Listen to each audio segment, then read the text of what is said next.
¿En qué momento se habrá detenido? Sí. No, yo me di cuenta cuando se detuvo. Estoy muy pendiente, pero ahí va Muy bien. pendiente usted de eso, profesora Verónica. Muy Súper bien. pendiente. ¿Ves? Le dice, oiga, oiga, oiga. Es que el conocimiento, le dice Hegel, no solamente está para aquellas cosas que yo puedo determinar en el mundo, a las que le puedo dar cualidad, cantidad, a las que puedo medir, sino que además dice Hegel, eso es cierto. Solo puedo tener conocimiento de lo que es determinado. Y lo que es determinado es porque es posible aún en términos del pensamiento, es decir, yo puedo pensar la determinación. Y Hegel le va a decir, mire, por tanto, lo invito a pensar que temas como Dios, que temas como la libertad, que temas como el alma, que usted no las encuentra por ahí caminando, porque cuando usted quiera pensar en una categoría numérica kantiana, diga, es que yo la veo por ahí caminando, como veo caminando un objeto de la física,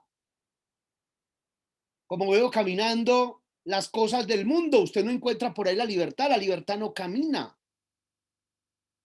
Ni el alma la ve usted por ahí caminando, ni la razón la ve usted subiendo la falda.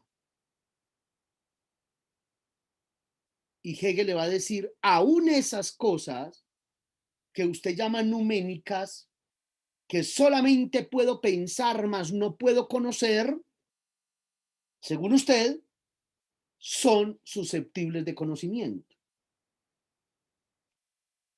Pero Hegel dice, de ahí entonces que ese deslinde que usted hace entre ciencia y filosofía, pues sea un error, porque realmente lo que me permite la filosofía es llegar a habitar el terreno de la verdad. Y por supuesto aquí entramos en un terreno metafísico altísimo, porque lo que va a hacer Hegel es decirle, mire, la verdad no se resuelve en obtener el conocimiento particular de un objeto. Por eso, lo que nos plantea Hegel cuando dice hay que volver a las cosas mismas. Y cuando nos dice Hegel, intérnese en las cosas mismas. No ubique un objeto en el mundo allá lejos. Acudamos un poco a nuestros amigos.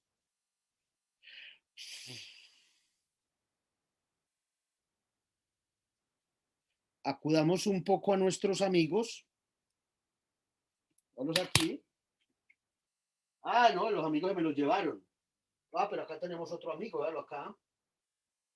El objetivo no es que entre este señor y el objeto que se quiere conocer, que es este, que entre estos dos se construya este camino. Mírenlo acá. Esto es lo que llamaría Hegel.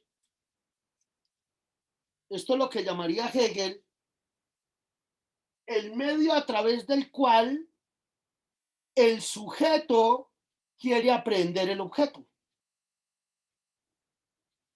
Y lo que en la clase pasada explicábamos de que esto puede ser entendido o como un medio o como un instrumento.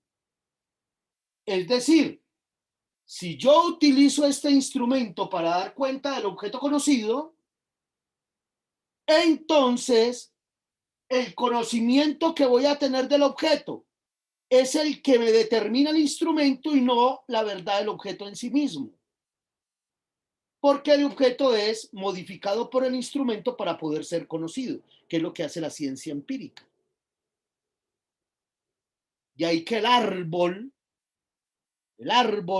del que nos habla la ciencia no sea el árbol frondoso de manzanas, el árbol de las naranjas, de los aguacates, no es ese árbol. De ahí entonces que el filósofo quiera eliminar esto de aquí. Y para eliminarlo, él no está negando que no haya un método. Lo que está diciendo es el método que hay que buscar para el objeto tiene que ser un método que le sea esencial al objeto y no un método prestado. De ahí entonces que el filósofo lo que está viendo es que en el pensamiento moderno,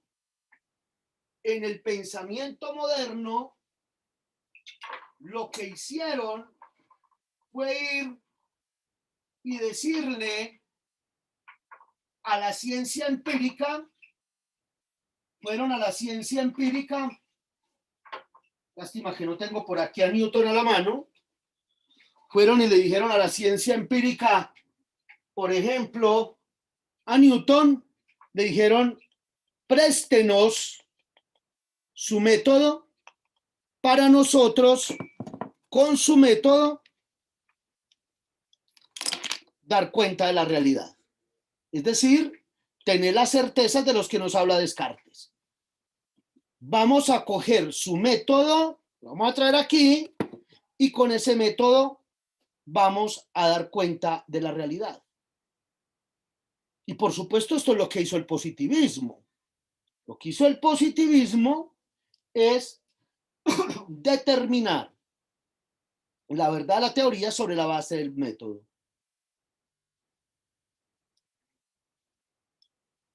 Pero Hegel va a decir, la relación que hay entre Newton, la mecánica clásica newtoniana,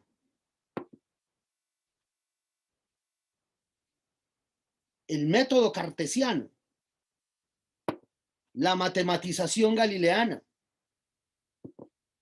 la experimentación de Galileo, si bien puede ser esencial a algunos objetos del mundo, no es el método esencial para lograr obtener la verdad.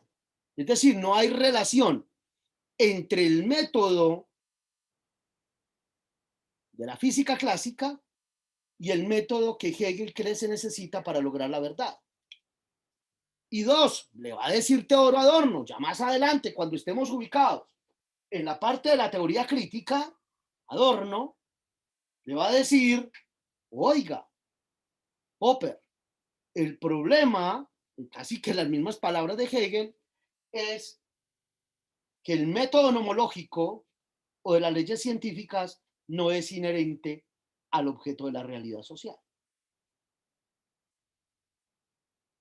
Sino que aquí aparece un tema conceptual bastante difícil, diría uno, y es cómo entiendo que el objeto es esencial, es decir, que hay una relación intrínseca entre sistema y método. Es decir, que yo no traigo el método de algún lado y lo aplico, sino que el objeto mismo me devela su método. Eso es lo que hay que explicar para poder entender el propósito del pensamiento hegeliano. Y por el otro lado, si ustedes cuando ya vean métodos, adelante, pues se van a dar cuenta que eso es lo que uno aprende. Lo que uno aprende es a ver un objeto, a plantearse un problema y a hacer una reconstrucción metodológica para poderlo resolver.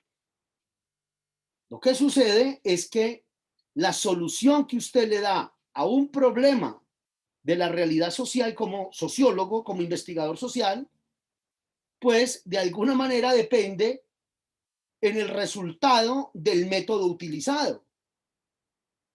Si Hegel viera eso, Hegel inmediatamente entraría en profunda angustia, casi que entraría en inmediatamente en paro cardíaco, porque él lo que se daría cuenta es, de acuerdo a su crítica, que la relación que hay entre el problema que usted ve en el mundo y la solución a través de la cual ha desarrollado la solución no es inherente al problema mismo, sino que se le da el método de trabajo. Eso es muy interesante. Eso es muy interesante y esas son las cosas que ustedes se van a encontrar maravillosa y apasionantemente cuando se enfrenten a los cursos de métodos y tengan que categorizar y tengan que instrumentalizar los problemas que tienen a la mano para que sean coherentes con una perspectiva metodológica. Muy bien.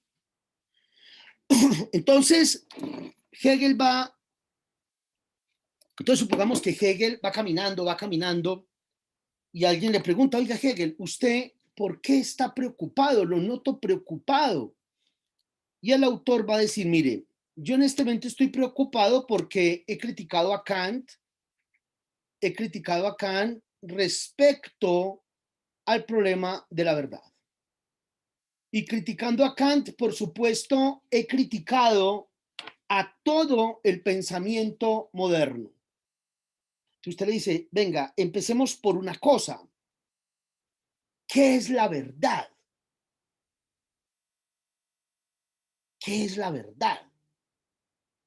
Entonces Hegel inmediatamente se va a preguntar, bueno, ¿qué es la verdad? Entonces dice, bueno, la verdad no puede ser el conocimiento unilateral, por ejemplo, de lo que es un libro. Porque si yo digo el libro es, pues eso tiene dos implicaciones. La primera, que yo puedo mirar el libro como un particular, y en segundo lugar, que puedo pensar que ese particular no se instala en un universal libro, que es el concepto. Supongamos que Hegel hace un razonamiento así. Entonces, quien le va preguntando, que puede ser Sócrates, por colocar un ejemplo, o Julián, o Verónica, entonces Hegel va a llegar a una conclusión. Dice, la verdad realmente la tiene el concepto. ¿Qué es lo verdadero? Lo verdadero es el concepto. Y le preguntan, venga, ¿y por qué lo verdadero es el concepto? Y dice Hegel, el concepto es lo verdadero porque en un concepto yo puedo reunir, óigase bien, yo puedo reunir lo particular y lo universal. Yo puedo reunir lo particular y lo universal. Ejemplo en el concepto libro. El concepto libro denota el libro particular que usted está leyendo, pero también hace referencia a todos los libros.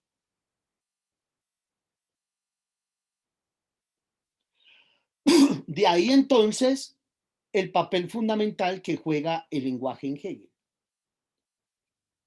Óigase bien, el libro puede hacer referencia al libro que Vanessa tiene en este momento sobre el escritorio, o Luisa Fernanda, pero también hace referencia a todos los libros que hay en la biblioteca de la universidad. ¿Por qué? Porque el concepto libro es un concepto en el que lo particular y lo universal se reconcilian.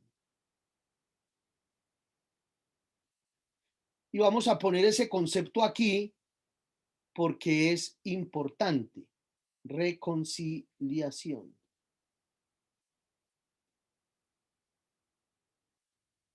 Es decir, dice Hegel, un libro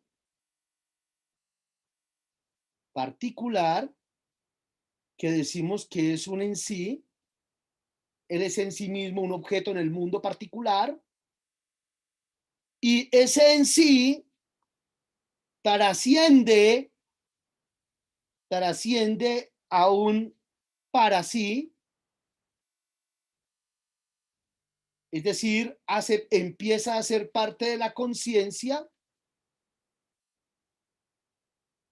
Los manuales marxistas de Hegel hablarían de tesis, antítesis, y por supuesto, para pasar a un en sí que también es un para sí, es decir, que es un universal, es decir, un objeto del mundo mediado por la conciencia. Son las 6:20, llevamos una hora larguita de estar reunidos aquí, 6:30, continuamos. ¿Vale? Vale, profe. Descansen.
Volvimos. Juan Camilo, ¿estás ahí?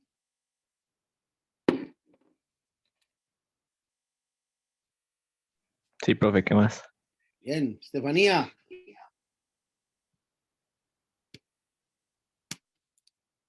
Estefanía. Hola, profe. Lisa. Hola, profe. Muy bien. Hola, profe. Julián.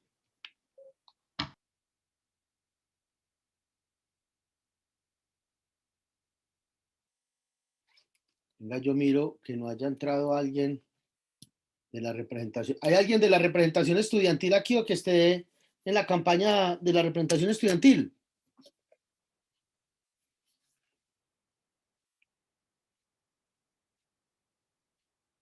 Se ve que no.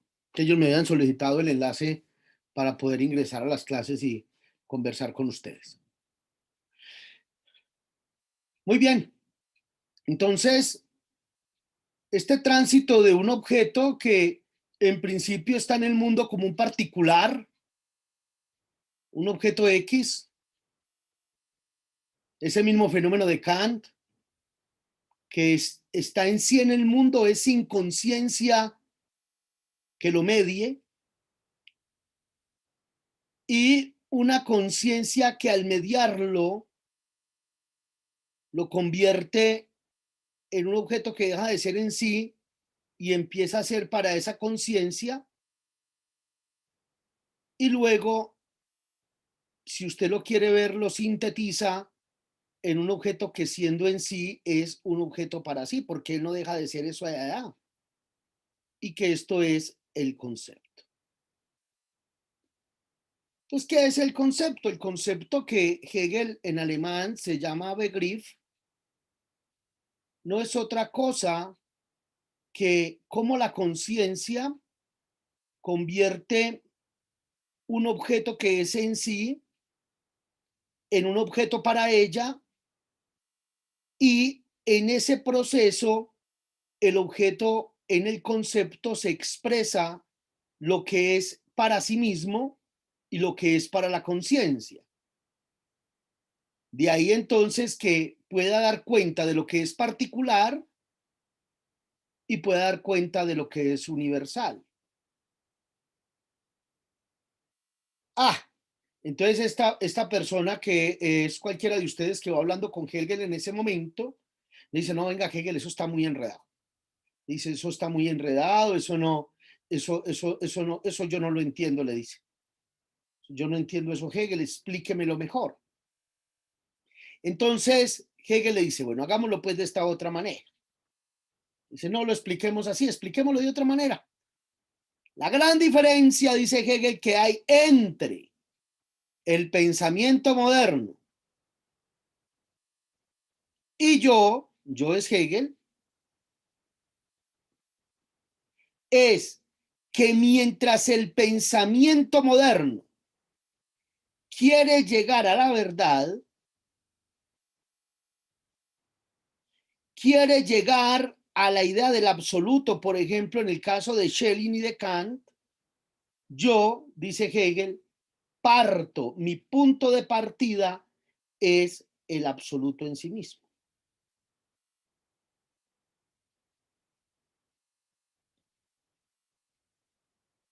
Entonces, cualquiera de ustedes que esté hablando con él dice, venga, Hegel, no.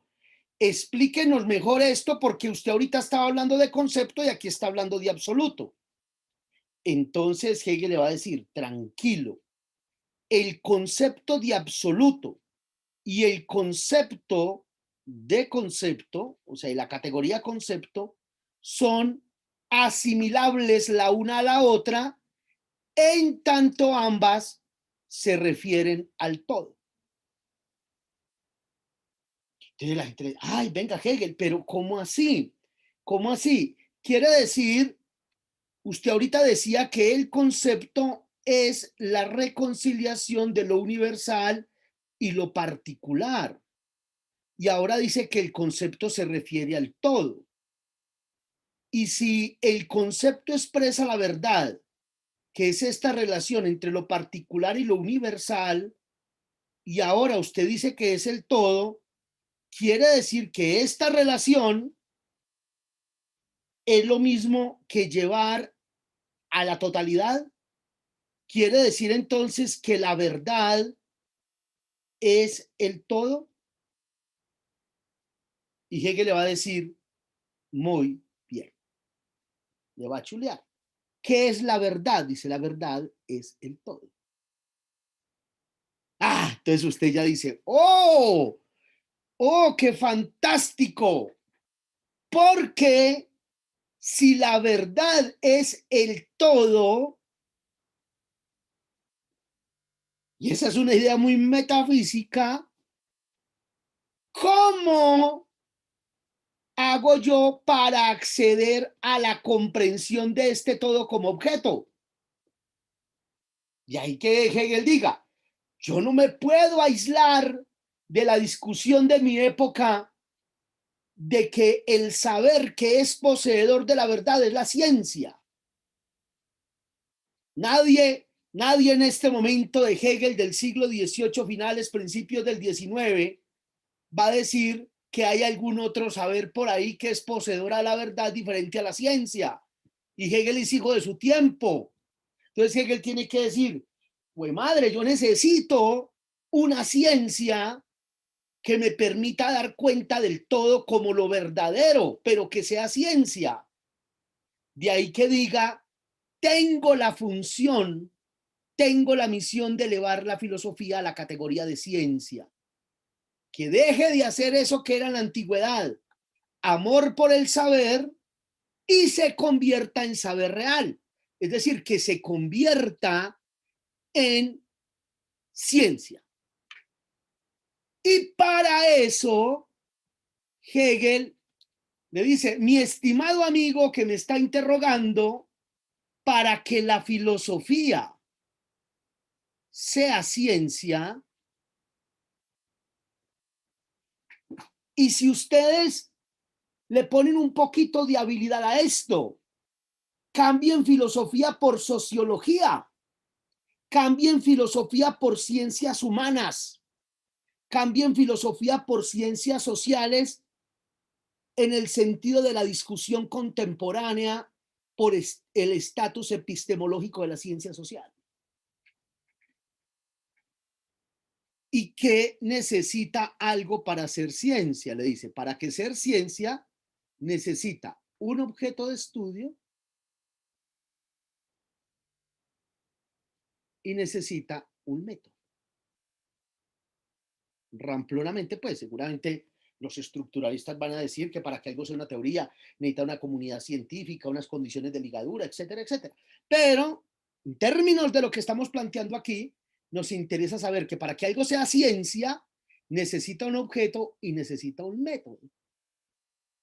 Ah, y entonces Vanessa le dice, no, Hegel, pero si eso es lo mismo que usted le ha criticado a la modernidad. Entonces Hegel le va a decir, sí, mi querida estudiante. Pero la diferencia entre eso que ocurre en la modernidad y esto que yo planteo es que la relación que hay entre el objeto, que para este caso es el todo, y el método, que es la forma como este todo se puede estudiar, como este todo se mueve, por ejemplo, es que esta es una relación esencial y no una relación circunstancial. Ah, sale corriendo, eh, sale corriendo Mariana Castañeda y le dice, ¿y eso qué significa? Le dice, pues que el objeto no está acudiendo a un método prestado, a quien estudia el objeto, no está acudiendo a un método prestado, como lo hacen los científicos de mi época, de la matemática, para explicar el mundo social, la realidad social, sino que el objeto es la misma forma como el objeto se expresa. Oigan lo que acabo de decir. El objeto es la misma forma, el método es la misma forma como el objeto se expresa. Es decir, el método es la ontología del objeto. Por supuesto, Hegel no va a decir esta es la dialéctica. Hegel lo que va a hacer es expresar cómo eso ocurre. ¿Cuál es la verdad para Hegel? El todo. Y hay un método para expresar y entender ese todo. Entonces, como ahí ya se van agrupando todos, se están agrupando ahí en esa clase, entonces aparece Estefanía y le dice, esta forma de explicarlo acá, mi querido Hegel, es un poco más clara que lo que explicó arriba. Pero por favor, trate de sacarnos aparte esto del todo y el objeto y explicarnos cómo ocurre. Entonces, Hegel le dice, bueno, hagamos ese ejercicio. Entonces le dice, bueno, piense qué es el todo.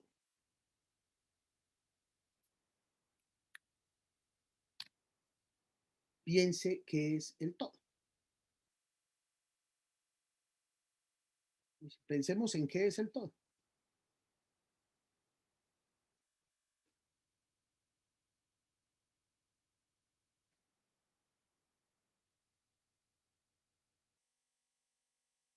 ¿Dice?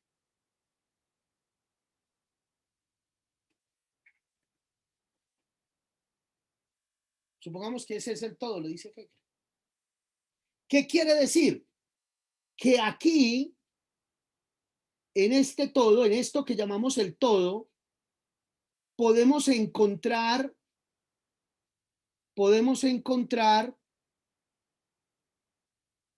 se me hizo podemos encontrar todo lo que es. Es decir, todo lo que existe. En este todo podemos encontrar todo lo que existe.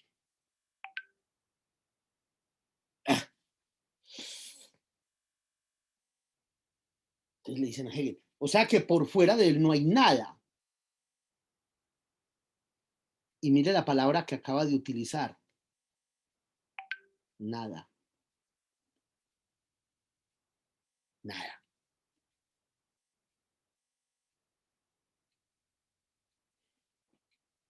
¿Por qué sé yo que este es el todo y que lo que hay aquí es lo que existe? Pues porque yo puedo oponer lo que existe a lo que no es. O sea, a la nada. Quiere decir que este todo es un todo que en sí mismo es determinado.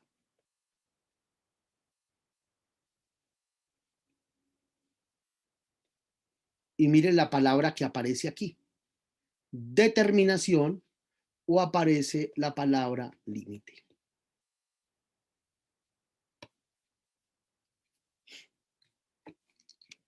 Y vamos al ejemplo.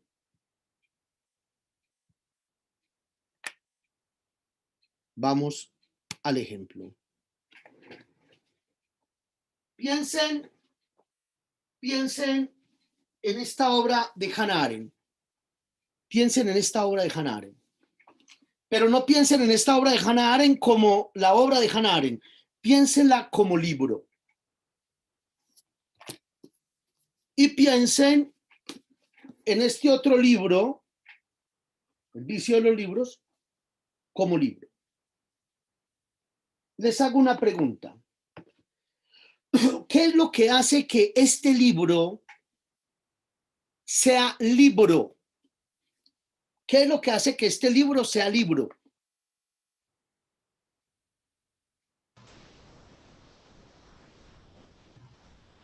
Pregunto, Lo que Una hace serie de que este caracteres libro determinantes. sea libro es el conjunto de determinaciones del libro, ¿sí o no?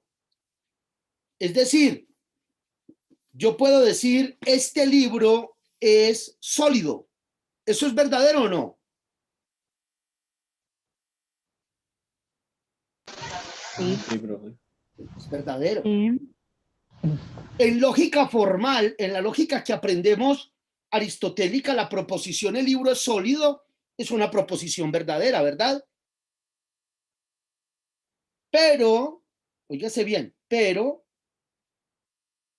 en la solidez no se agota la verdad de este libro para Hegel. De ahí que el libro, además de ser sólido, sea rectangular. ¿Sí o no? Por tanto, el libro es sólido y el libro es rectangular, es la verdad del libro. ¿Sí o no? Por favor, participen. Sí, señor. Eso. Pero sucede que para Hegel no.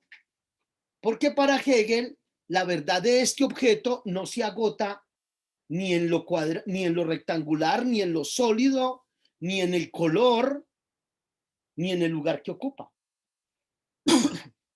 Porque en efecto todo eso hace parte de la verdad. Es decir, todo el conjunto de determinaciones de lo que yo puedo afirmar que él es.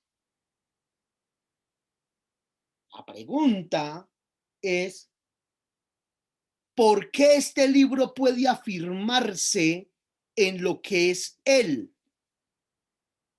Puede hacerse porque puede diferenciarse del otro. Obsérvenlo. Este libro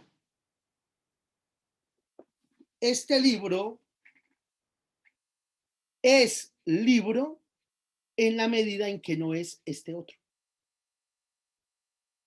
¿Qué es lo que hace que este libro exista? Esto que llamamos el límite, la determinación. Mírenla acá. Lo que apasiona, diría Hegel. La profunda pasión del límite. Porque lo que hace lo que hace el límite es determinar el objeto y darle la posibilidad al otro. De ahí que este objeto solo se afirme en virtud de la existencia de este otro. Si usted mira la biblioteca, la diferenciación de cada uno de los libros se da precisamente en que cada uno de ellos es un libro determinado. Si el libro fuera un objeto indeterminado, es decir, sin límites, pues solo habría uno. Y ni existiría yo, ni el computador, ni el pocillo, ni ustedes, ni nada. Solo habría un objeto indeterminado en sí, porque ni siquiera habría una conciencia que lo conociera. Pero lo que hace que nosotros habitemos el mundo de lo diverso es precisamente la dialéctica de la realidad. Y es que las cosas existen no solamente en virtud de lo que ellas son, sino precisamente en virtud de lo que no son. Y el no ser de las cosas es todo aquello que está por fuera del límite. De ahí que la verdad del libro sea lo que es él, pero también lo que no es. Porque es en lo que no es que él se afirma como existente.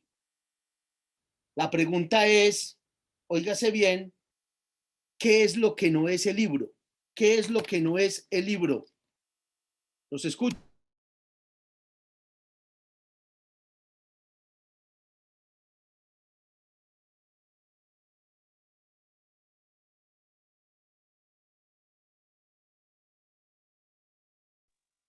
El libro no es todo aquello que no se comprende sus características determinables.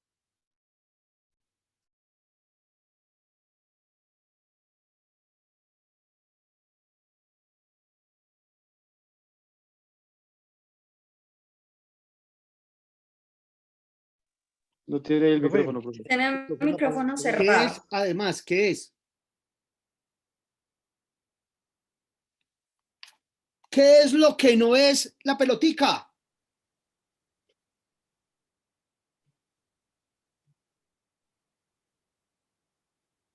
Todo lo demás, Todo lo demás. ¿Eso quién lo dijo? yo. Nombre, Federico. Federico.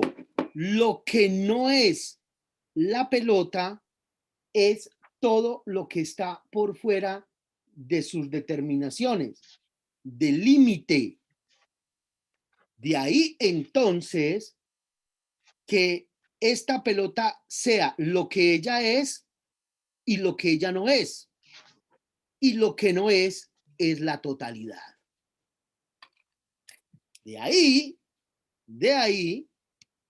que Hegel afirme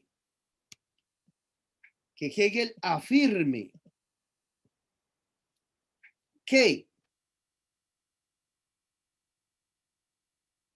lo que hace posible pensar el todo como lo verdadero es que el todo se manifiesta a través de las determinaciones.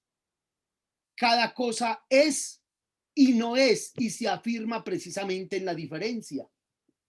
Miren qué tema tan importante para el pensamiento contemporáneo. Miren qué tema tan importante para cuando tenemos que pensar el tema de lo diverso, el tema de la diversidad. Por supuesto que uno no puede llevarlo a pensar la diversidad contemporánea y que trabaja mucho la sociología contemporánea, no la puede llevar a pensar en términos hegelianos porque la filosofía hegeliana va a terminar en identidad, precisamente en esta bola única. Pero si uno quisiera expresar en qué consiste lo diverso, pues lo que tiene que meter dentro del concepto de lo diverso es el concepto de la alteridad misma. Es que el otro que es mi no ser, precisamente me afirma en tanto es la diferencia. Entonces, esa forma de entender lo que es y no es lo que Hegel va a denominar el movimiento dialéctico. El movimiento dialéctico que se da entre lo que es ser puro, si lo quieren ver así, expresémoslo mejor acá.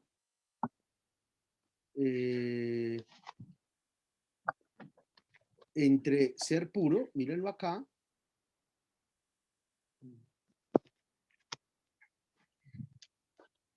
lo que Hegel llamaría la nada, el vacío absoluto. Otra forma de explicarlo, mírenlo acá.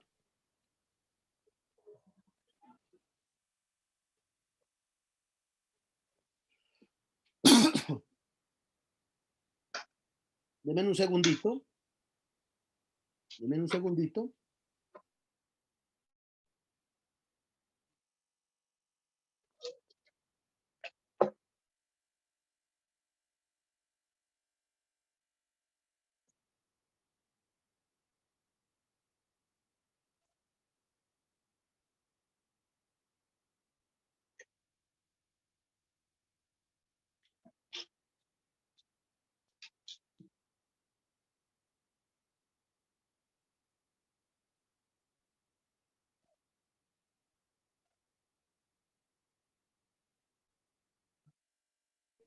Pónganle por favor cuidado a lo que va a ocurrir aquí.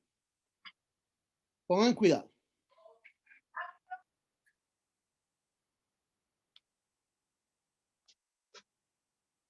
¿Qué están viendo?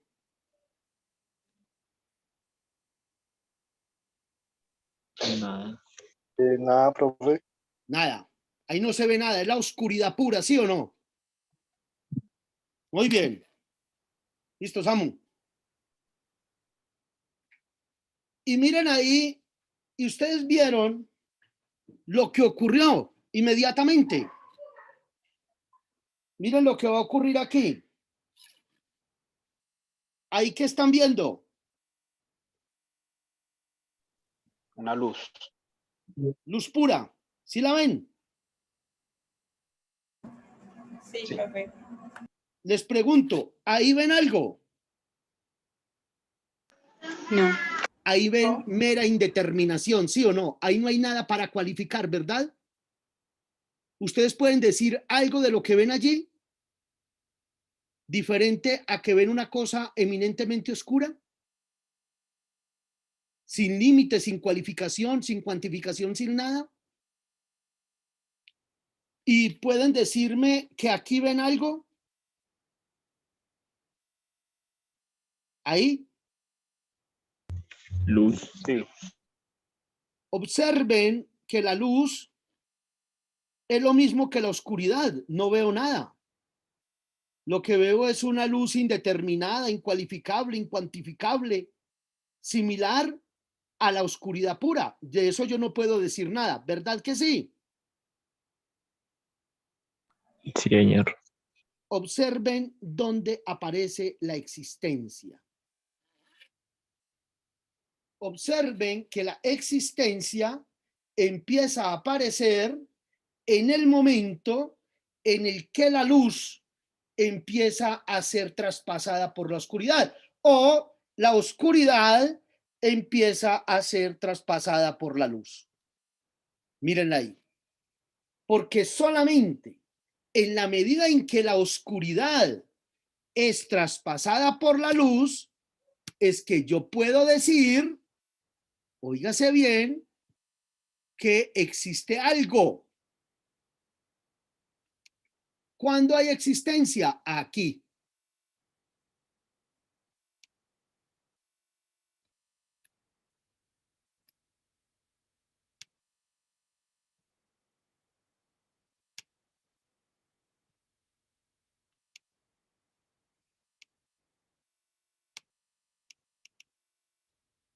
Cuando yo aquí puedo decir que que me perdió aquí está. Cuando yo puedo decir que la luz es traspasada por la oscuridad o la oscuridad es traspasada por la luz. Solo en esa medida aparece la diferenciación. Solo en la medida en que esto que ustedes ven oscuro, de un momento a otro, empieza a aclararse. ¿Y cuándo se aclara? Pues se aclara precisamente cuando estos dos se entrecruzan. Ahí aparece la existencia.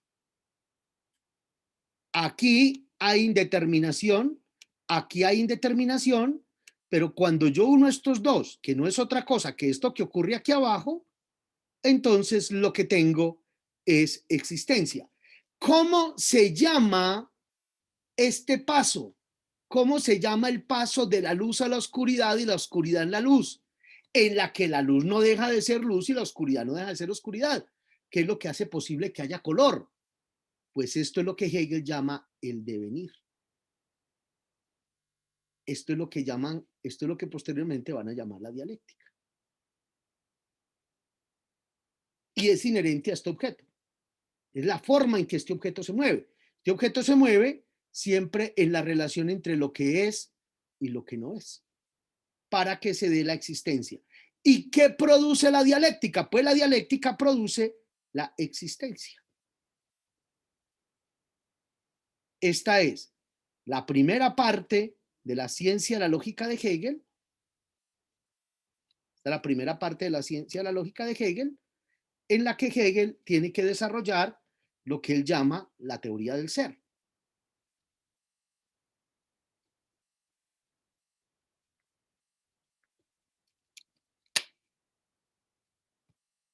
¿Y qué es lo que Hegel va a desarrollar en esta obra? En la ciencia de la lógica, la que Hegel va a desarrollar precisamente lo que tiene que ver con la teoría del ser en una parte que él llama la determinabilidad o la determinación, que lo que empieza diciendo es el ser, puro ser, sin ninguna determinación, dentro de su inmediatez es indeterminado, o sea, él en sí mismo allí es indeterminado, no puedo decir del nada. Él es solamente igual a sí mismo. ¿Yo qué podía decir allá en esa oscuridad? ¿Qué puedo decir ahí? Que eso es igual a sí mismo. Yo no puedo diferenciarla de nada. Tampoco es desigual esto tampoco puedo decir yo que es desigual frente a otra cosa. No lo puedo decir. Mire que no. Ni hacia adentro ni hacia afuera, porque lo único que existe es eso. Y por tanto, él es casi similar al vacío puro. Da lo mismo, en ambos no puedo decir nada.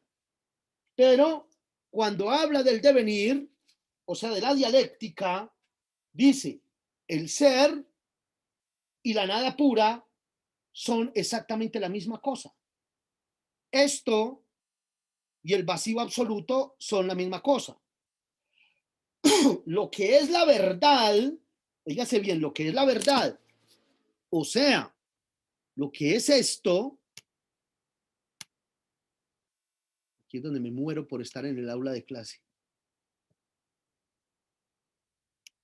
Lo que es esta bola, que llamamos el todo, dice, lo que es la verdad no es ni el ser, o sea, lo que es la verdad no es ni esto,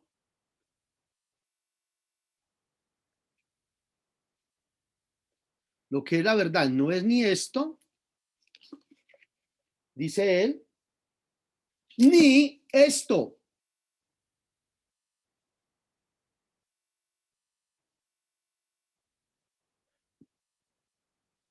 Ni esto. Sino, dice él, el hecho de que el ser, o sea, el hecho de que aquello que tiene la bolita blanca, sino el hecho de que el ser no es que pase, sino que ha pasado a la nada. El ser traspasa la nada. Ha pasado es que la traspasa, dice, y la nada ha traspasado el ser. Es decir, ambos confluyen. Ambos confluyen. Pero justamente en la medida, la verdad no es que haya indiferenciabilidad. Es decir, no es que no se puedan diferenciar, sino que en ese traspasarse ambos son absolutamente diferentes. Es decir, en ese traspasarse la nada sigue siendo nada, el ser sigue siendo ser, pero producen la existencia, producen lo que es. Y dice, su verdad es pues este movimiento del inmediato desaparecer del uno en el otro. Un movimiento en donde ambos son diferentes, pero que en esa diferencia se disuelve todo lo que son ellos inmediatamente en sí mismos. Yo sé que ustedes allá empiezan a temblar un poco con esas palabras, pero yo tenía que decirles eso para mostrarles por qué lo que el autor nos está enseñando es precisamente algo de lo que nos ha privado la virtualidad, y es precisamente de habitar la diferencia. Cuando usted cierra la cámara, cuando usted viene aquí y ve la galería, observen que la galería es la identidad absoluta. En la galería hay un cuadro negro que es idéntico a sí mismo, y hay unas letras Víctor Marín que permite diferenciar ellas del negro, y puedo leer Víctor Marín. Si no existiera esa diferenciación, ese traspasarse de la luz en la oscuridad, del ser en la nada, o habría un cuadro negro o había una sola cosa blanca, pero en ningún momento yo podría leer Víctor Marín. Pero miren lo que ocurre cuando miro la foto de Luisa, lo que ocurre cuando miro la foto de Vanessa o cuando miro la foto de Julián. Inmediatamente la diversidad me aparece mucho más. Allí, el traspasarse, lo que me está desafirmando la existencia de cada uno de ellos. Lo que hacen las pantallas negras con letras blancas, es precisamente quitarnos la posibilidad de la diferenciación. Eso es lo que hacen. ¿Qué está diciendo allá la profesora que dijo que nada? Se paró la grabación, nada. Está grabando. No. Cuando usted estaba poniendo unos ejemplos de qué había ahí, no había nada. No había nada. Es que como yo no veo ese chat cuando estoy allá. Entonces, piensen en el aula de clase en relación con lo que vemos aquí. El aula de clase es diversa. En el aula de clase, en una silla está Luisa Fernanda con sus límites, sus determinaciones, profundamente cualificable, cuantificable, medible, física y espiritualmente. Y precisamente eso podemos hacerlo con Luisa, porque en la otra silla está Julián, que es otro ser determinado, que existe en virtud de que Luisa no es una Luisa indeterminada, de que no es lo único que existe en el mundo, sino que precisamente es en el límite de Luisa donde aparece la existencia de Julián, de Verónica, de Juan Camilo, de Jimena. Y precisamente en tanto somos límites, somos particulares. En tanto somos límites, somos una singularidad. Hacemos parte de un concepto universal, hombre, persona, ser humano. Pero cada uno, en tanto es un sujeto determinado, es diferenciable. Miren qué cosa tan hermosa la que nos enseña Hegel allí, tan supremamente importante. Por supuesto, sería un error agobiarlos con pasar a explicar ese sistema de una vez. Ese sistema lo vamos a explicar ya dentro de 15 días, dentro de 8 vamos a tener el parcial y dentro de 15 lo vamos a explicar a la luz de la lectura que ustedes van a hacer de la figura de la autoconciencia, que es la siguiente lectura para realizar, y por supuesto vamos allí ya redefiniendo algunos temas del cronograma de trabajo. Y por supuesto ya hablaremos un poco entonces del tema del plan de escritura. Escucho preguntas, interrogantes.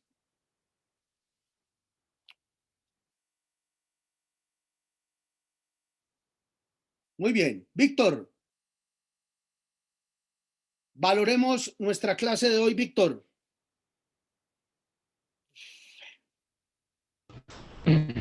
Profe, la clase estuvo muy interesante. Pues ya se desglosa como un poquito toda esa densidad del autor y toda la complejidad, pues ya como que uno empieza a tener más o menos como un acercamiento a lo que él intenta plantear, a partir pues como de Kant y de lo que Kant le aporta a la ciencia, y pues digamos que el vacío que queda en la teoría de Kant lo complementa un poco Hegel. Y pues creo que ahora sí ya comprendo mejor, o creo que comprendo mejor un poco el tema de la dialéctica y no, estuvo muy buena la clase, profe. Muchas gracias. Gracias, Víctor. Luisa. Profe, me pareció una clase que, pues, como siempre, muy buena, entendible. Ahora sí, pues, llegué a comprender como varias dudas que tenía pues, de las clases y todo bien, profe. Gracias, Luisa. Federico.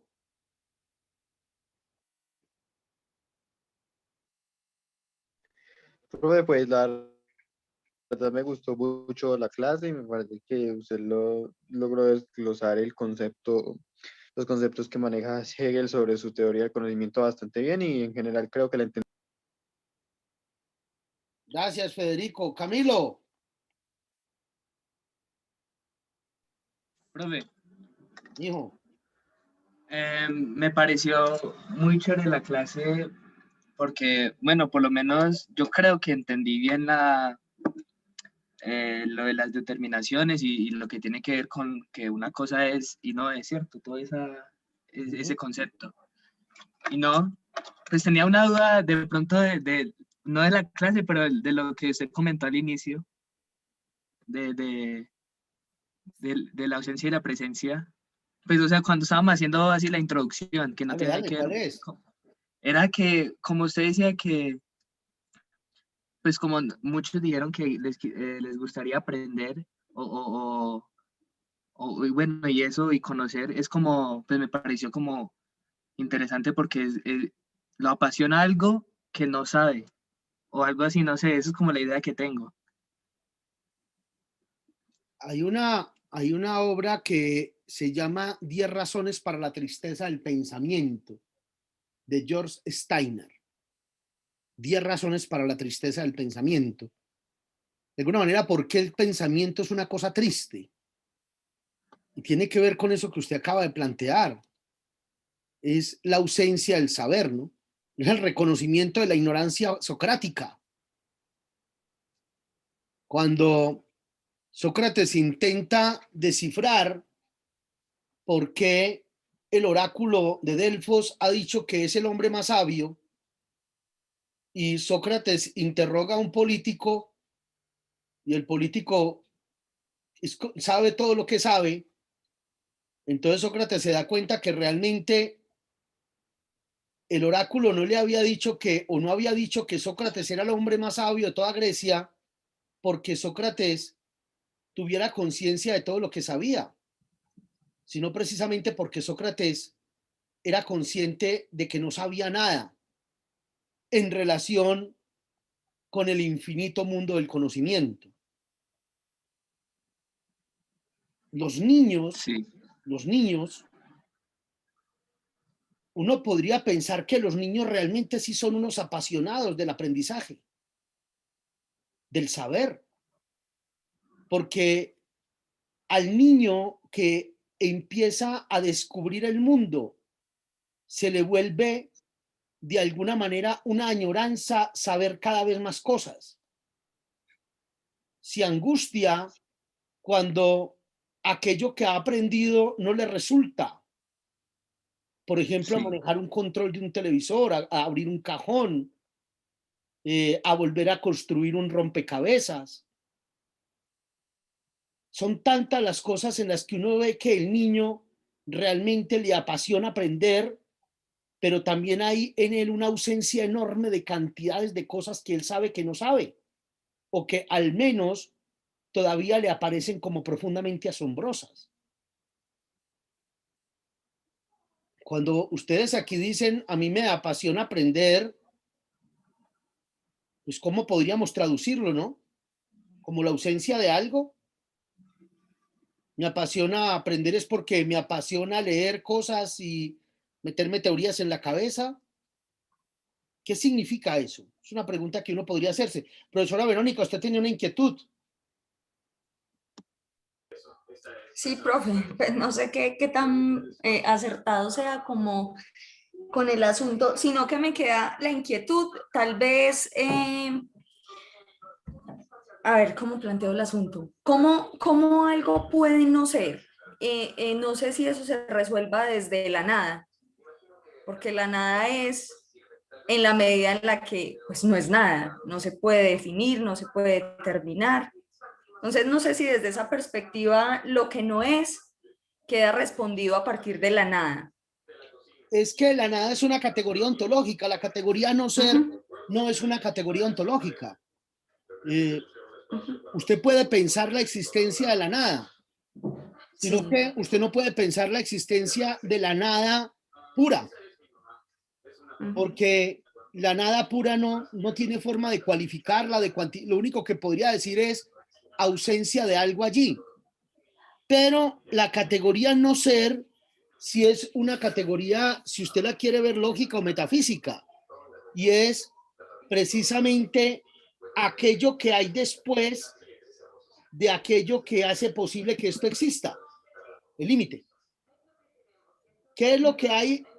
¿Qué es esto? El ser, ¿no? El ser, el libro. Y lo que hay por fuera del libro es lo que él no es. Lo que él no es. Podría uno pensarlo en virtud, ¿qué es lo que no es él? El resto de cosas del mundo.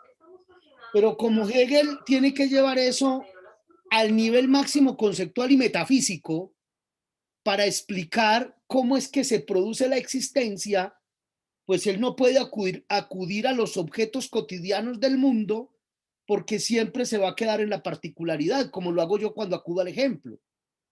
Y él tiene que llevar eso a una explicación conceptual, insisto, metafísica, de la relación entre ser y nada, que serían los conceptos primigenios que usted encuentra en el mundo, que sería la relación entre caos y orden, de las que nos va a hablar, por ejemplo, la teogonía de Hesíodo.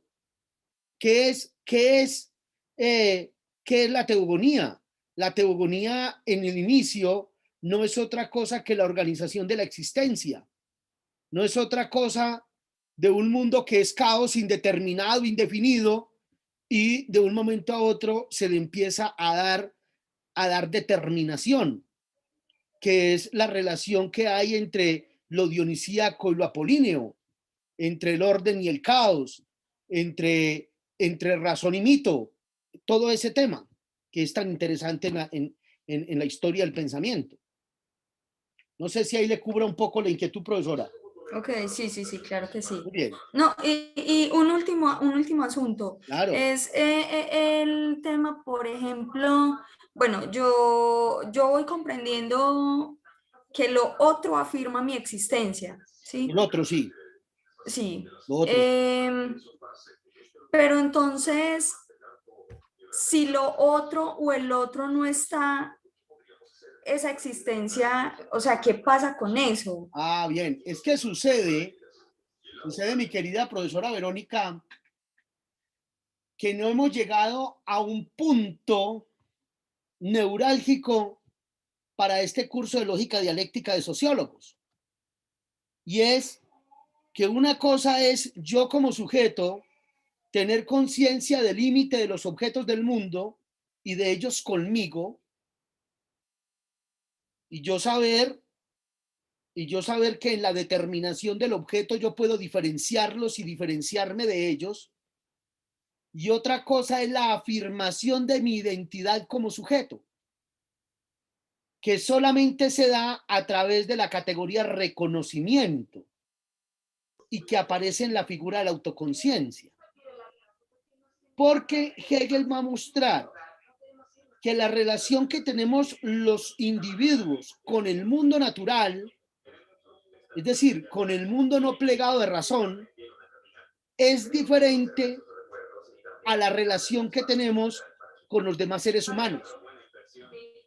De ahí que se configura el concepto de realidad social.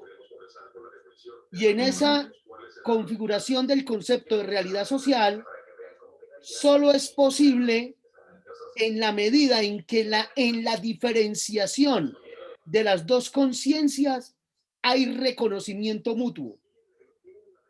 Donde no hay reconocimiento, no hay mundo social. Donde no hay reconocimiento. Porque donde no hay reconocimiento para Hegel, no hay comunidad. Eso es muy bonito.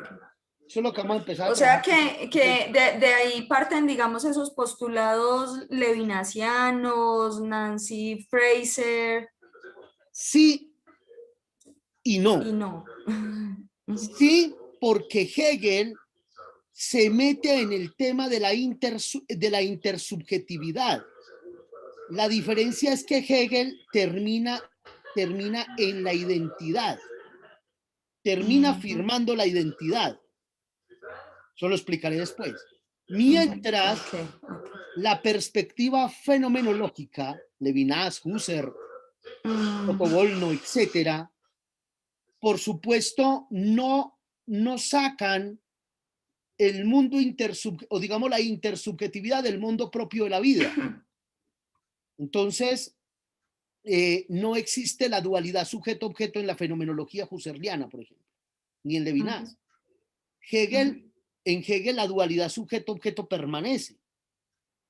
Y esa dialéctica que uno puede encontrar en las teorías poscríticas que van a ver nuestros compañeros y nuestras compañeras estudiantes en teorías contemporáneas, por ejemplo, las perspectivas sobre género, Judith Butler, Sheila Ben-Javid,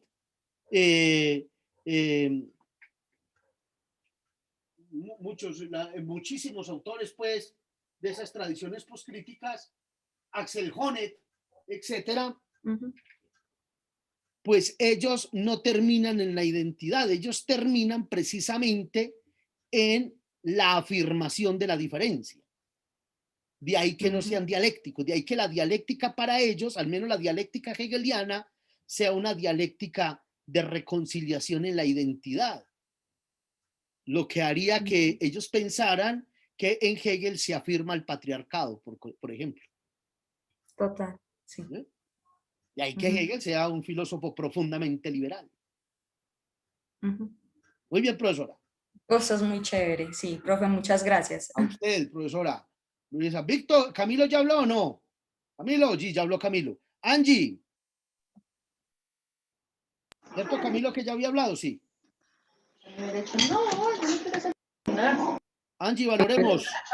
Profe, pues para mí la clase estuvo muy interesante, reflexiva y dinámica, pues también nos ayudó a ampliar nuestro conocimiento para entender un poco más a Hegel, la diferencia de cómo lo hicimos la primera vez que empezamos a dialogar sobre este autor.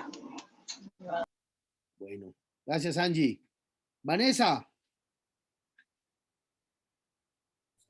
Profe, pues me pareció bastante interesante, además de un poquito densa, pero no densa en el sentido como malo de la palabra, sino bueno, la clase y la pregunta de la profesora Verónica.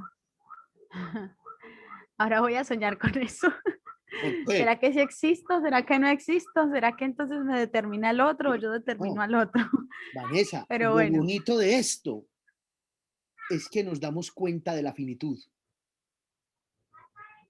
Lo bonito de esta tesis hegeliana es que nos damos cuenta que solamente nos afirmamos como lo que somos en la medida en que somos finitos, que es tener conciencia del límite. Daniel. Sí, exacto. O sea, eso que dijo la profe Verónica, sí. O sea, lo del límite y todo lo que habló usted respecto a eso del límite, me pareció pues muy interesante. Y la verdad me dejó pensando muchísimo la pregunta de la profesora. Vale, Vanessa, gracias. Y a la profesora por acompañarnos y haber hecho esa pregunta. Daniel. Profe, muy interesante la clase, la cátedra y bueno, digamos que poco a poco nos vamos adentrando en el sistema de Hegel. Y yo tenía como una pregunta, pero no sé, como que ya en la conversación con la profe como que ya se resolvió. Y digamos que eso me hizo pensar de que cuando se dice de que el derecho mío termina donde empieza el otro, es como muy dialéctico. Es digo que yo. tiene que ver con la libertad. Tiene que ver con la libertad. Y tiene que ver con una tesis hegeliana para evitar el despotismo. De ahí la necesidad de la norma, la necesidad de la ley que garantice precisamente la determinabilidad del derecho. Eso está en la filosofía del derecho de Hegel, 1821. De ahí que ante la imposibilidad de que los sujetos en estado natural sean capaces de ser libres y digamos de de racionalizar esa libertad, sea necesario el Estado. Sea necesario el Estado. Y eso es lo que va Hegel a explicar en ese texto que van a leer para dentro de 15 días, que es precisamente el texto de la autoconciencia, la segunda parte de la fenomenología del espíritu, mi querido Daniel. Gracias, Daniel, por tu pregunta. Ángela.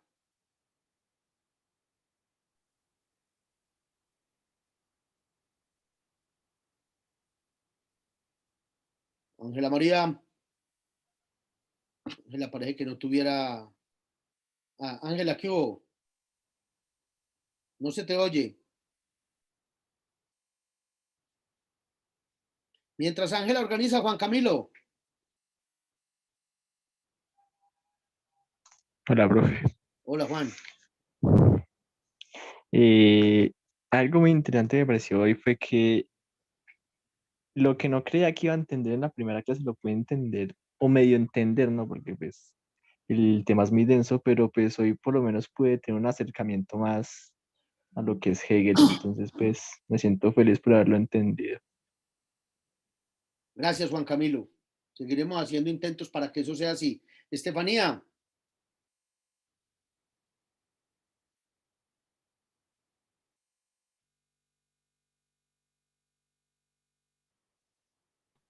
Estefanía. Profe, Dime. todo muy bien. Muy chévere la clase. Gracias, Estefanía. Cielo, Elizabeth Cando. ¿Cómo estás? Profe, ya escribió por el chat. Ah, bueno, me lancé complejo, sí, el tema es complejo. Gracias, Cielo, bienvenida. No te había saludado, ¿no? Cuando llegaste un poquito tarde. Hola, Julián. Profe. Hijo.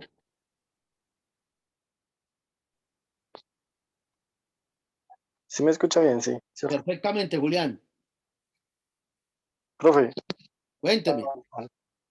Profe, pues es que la verdad, el problema el problema de la virtualidad es que a uno se le entrecruzan las cosas, por así decirlo, domésticas con las estudiantiles. ¿Sí? Entonces ahorita en medio de la clase me tuvo que ver algo y la verdad me quedé un poquito. Entonces me va a tocar que volver a ver la grabación. Me va a tocar que ver la grabación. No volver a ver, sino verdad. Bueno, pero entonces se la ve y me comenta. ¿Listo, Julián? Pero yo, sí, pero o sea, yo lo que, no sé, lo último que yo escuché, no sé si sea así porque pues para entenderlo tuve que haber estado desde que usted empezó a explicarlo, pero entonces es algo así como el objeto, que el sujeto conoce es el propio sujeto. No, el objeto conoce el mundo, el objeto es conciencia para el mundo, es decir, el mundo de los objetos diferentes a los demás seres humanos, coloquémoslo así, es un mundo que aparece al sujeto. No olviden que Hegel es idealista. Y entonces, ese mundo empieza a cobrar existencia en la medida en que es traspasado por la conciencia, que podríamos decir en la medida en que el sujeto lo convierte en concepto a través del lenguaje. Otra cosa es la encartada que se pega cuando encuentra en ese proceso de conocer el mundo, encuentra al otro sujeto. Cuando el sujeto termina reconociéndose en los objetos del mundo, se enajena, se aliena, porque la enajenación aparece cuando un sujeto se reconoce en aquello que no le es esencial a sí mismo, o sea, que no hace parte de su propia esencia. De ahí que uno diga que el hombre medieval era un hombre enajenado, en tanto el hombre medieval se reconocía en la divinidad trascendente que no hacía parte de su propia esencia. De ahí que se diga que quienes tienen una afición X, por ejemplo, por el fútbol, y no ven sino por ahí, se diga que están enajenados. Es decir, se reconocen en aquello que no hace parte de su existencia, de su esencia. La forma de salir de la enajenación es precisamente la liberación de eso que el sujeto no es y su afirmación en lo que le es esencial. Y eso solo se produce a través del reconocimiento que obtiene del otro. Y para eso se necesita la categoría formación, porque eso es lo que logra el sujeto a través de la categoría trabajo, lo que llamamos la formación en la cultura, eso que va a ser tan importante para la educación moderna. Pero de eso hablaríamos dentro de 15 y 20 días, mi querido Julián. Muy bien, Mariana. Mariana. Hola, profe. Hola, Mariana. Profe, pues la verdad, este computadorcito mío, como pues se me dañó la semana pasada, estuve regándolo a arreglar, pues me ha molestado muchísimo, entonces pues sí me perdí un pedacito de la clase que incluso lo escribí por WhatsApp. Y pues el tema, porque alcancé a ver una cosa del principio y otra del final. Ya. Y pues sí me parece muy... Sí, pues está complejo y pues espero pues entenderlo porque igual Hegel es un autor complejo, entonces es difícil. Vale, Mariana, vale, ahí ves el video. Camiconde. Señor. Hola. Profe, pues a mí la clase se me hizo demasiado interesante, aunque me pasó lo de Julián y me toca repetir la grabación. Una de las virtudes que tiene la virtualidad, dentro de las pocas, es precisamente que uno puede repetirse la clase. Y creo que eso va a ser un tema que va a permanecer cuando regresemos a la presencialidad. Es que los profesores busquemos estrategias para que las clases puedan grabarse y los estudiantes tengan acceso a ellas. Uno no dice nada trascendental ni nada tan importante en el aula como para que la clase no pueda ser grabada y publicada a sus estudiantes. Daniel ya habló, ¿cierto? Sí, profe. Ah, bueno. Muy bien, profesora Verónica, ¿tiene algo para decir hoy o no? No, muchísimas gracias. Siempre es un honor escucharlo. Es impresionantemente interesante la clase. A usted muchas gracias por acompañarnos. Profe, yo Luisa, tengo una pregunta. sencilla, Bueno, Luisa. no es como... Sí, es sencilla. Con respecto a, digamos, lo que está diciendo lo de la autoconciencia, ¿Sí? eso se podría, no sé si pues estoy yéndome bien o no sé, tengo como esa duda. Eso va relacionado un poquito pues con lo del amo, con el señor y el siervo, y el amo y el esclavo. Claro, claro. Y ese es el elemento más importante, Luisa, de la figura de la autoconciencia. Es que Hegel necesita, por supuesto, dentro de 15 días voy a traer a mis amigos muñequitos para explicar eso, pero Hegel necesita apoderarse de algo de lo que ocurre en su realidad social para poder entender cómo juega la autoconciencia, es decir, qué condiciones se necesitan para que un sujeto pueda sentirse reconocido. Y no podemos olvidar que Hegel es un heredero de la Revolución Francesa, que Hegel es un heredero de la Ilustración. Entonces Hegel piensa que la posibilidad del reconocimiento implica la igualdad, por ejemplo. Que la posibilidad del reconocimiento implica que el proceso de subjetivización que hace una conciencia de la otra se haga en los mismos términos de allá para acá. Hegel se da cuenta que en la dialéctica amo esclavo que vive su sociedad de ese momento, que vive la Alemania atrasada y feudal, más que amo esclavo, señor y siervo, pues no permite eso. Es decir, en el escenario del mundo feudal alemán no es posible la autoconciencia como la piensa Hegel. De ahí que tenga, insisto, que llegar a la idea del Estado. Pero eso será tema de las siguientes clases, mi querida Luisa, después del parcial. Gracias por esa pregunta. Profe, Señor. profe, qué pena, yo tengo otra preguntita. Pero bueno, ya no tiene que ver con... Sí. Nosotros hasta ahora, bueno, clase de hoy, llevamos 7 protocolos, ¿cierto? Sí, señor. Y usted, no sé, bueno, si pueda esta semana o la otra, podría ser una, bueno, por lo menos para mí, una asesoría para la revisión de ellos. Es que... Porque yo los tengo ahí Sí, no sí, Julián. La he voy a podido hacer, subir ya les iba a como hablar 2 de eso, nomás. Julián. Ya les iba a hablar de eso. Y ya antes de empezar a hablarles de eso, quiero escuchar a Camilo. Ya le voy a hablar de eso, Julián. Camilo, que levantaste la mano. Sí, profesor. Tenía una pregunta, bueno, sobre todo el tema ese de Hegel. Y bueno, bueno, sí, eso. Mi pregunta era que si Hegel considera que el hombre sigue siendo la medida de todas las cosas, o de las cosas.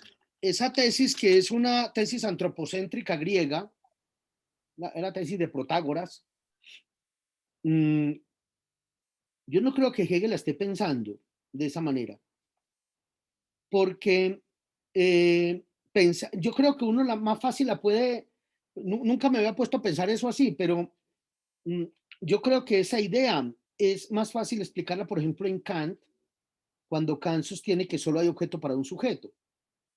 Por supuesto que Hegel le va a dar una relevancia enorme a la conciencia, enorme, producto de su idealismo.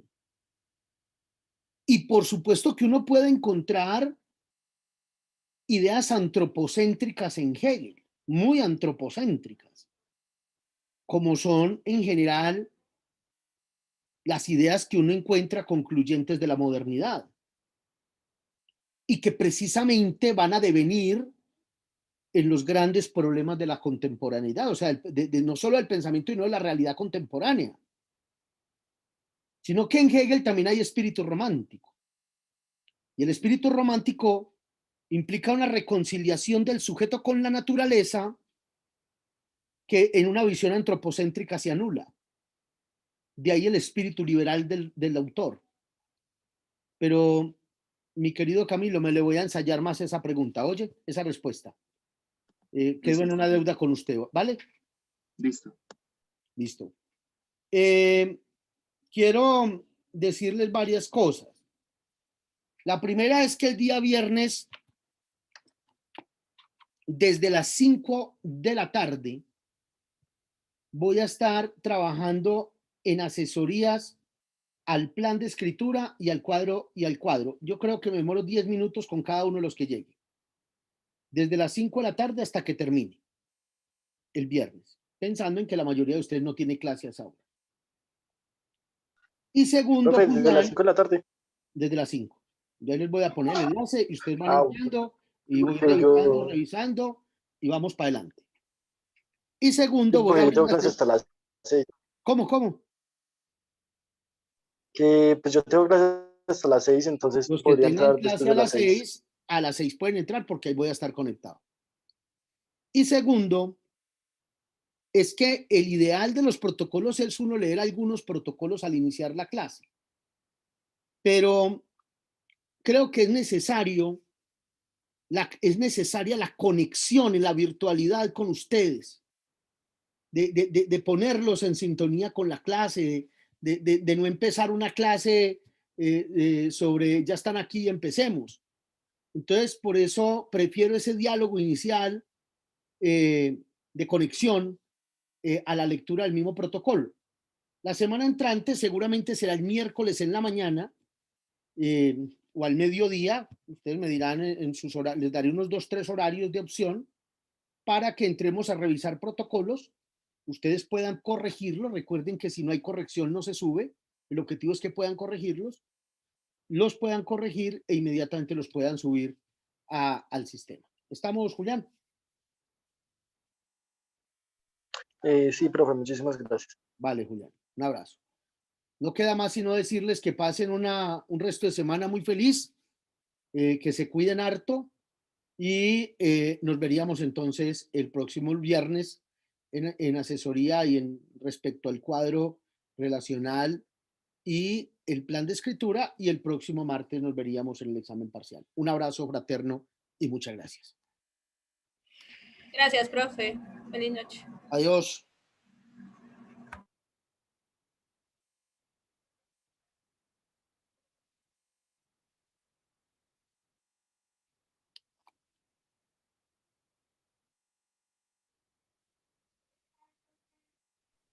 Profe, no olvide pues compartirme las grabaciones. Profesora Verónica. Listo. Yo voy a mirar aquí y yo a usted le he enviado unas, vea, yo a usted le envié. Me envió una. Espérese a ver. Vea, le envié una que es la del martes 16. Sí. Bien. Y ya. Seguro. Y el resto del WhatsApp es, profe, no se le olvide la grabación, profe, no se le olvide la ya se las grabación. pongo, ya mismo me pongo en eso, pero le pido disculpas. Listo, Le pido profe. disculpas. No, tranquilo, profe, hágale. Todos Bueno, estamos con la cabeza englobada. Listo, feliz noche. Fíjate, a ti gracias, Vero. Gracias. Profe, qué pena, una pregunta. Es que no alcancé a escuchar bien o no entendí si para esta clase también toca hacer protocolo. Sí, claro, siempre hay que hacer protocolo. ¿Sí? Ah, bueno, profe. Bueno. Muchas gracias. Feliz noche. Bueno.